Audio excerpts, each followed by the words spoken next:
Thanks for joining us. I'm Liam Martin with the WBZ News Update. Let's take a look at our top stories. A 21-year-old member of the Massachusetts Air National Guard will face a judge in federal court today. This follows Jack Texera's arrest when the Massachusetts Air National Guardsman surrendered outside his home in Dighton.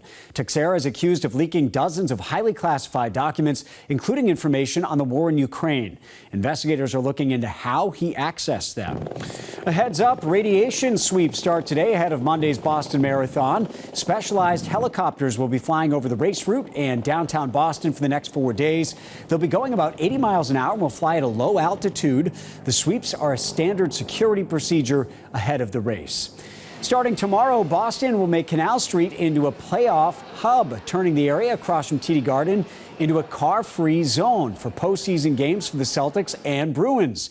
The move will shut down the street 3 hours before games and 1 hour after, allowing bars and restaurants to extend their outdoor patios for fans.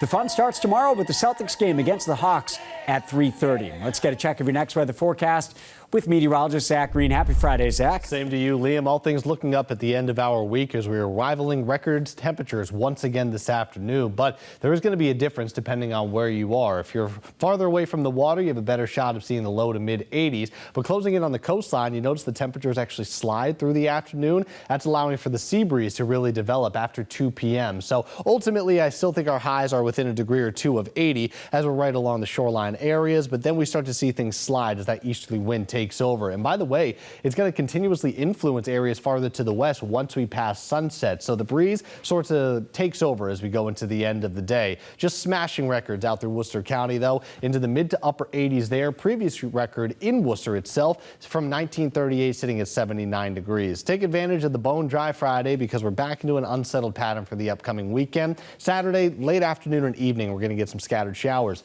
We'll hold on to the rain chances for most of the day on Sunday. More of just a nuisance. Shouldn't be any rain delay for the Sox games against Ohtani. He's going to be pitching for the second half of the weekend. But by Marathon Monday, we get another sweeping arm of moisture. But this wants to level off as we close in on the beginning of race day. It's going to be the end of the race that we'll have to start dodging a few of those showers. So ultimately, on a cooler path, we're in the 60s and 50s for most of the weekend. And then making our way into Monday, we're just going to be hovering around 60 degrees with the rain just kind of back and forth through the course of the day. But thankfully, Liam, we're out of that summer heat. So that'd be tough for runners for today's forecast. Back into the 60s as we go into race day itself. Near 60 once again on Tuesday. We'll taper the rain off and clear things out by the middle of the week. All right, sounds good, Zach. Thank you. This has been a WBZ News Update.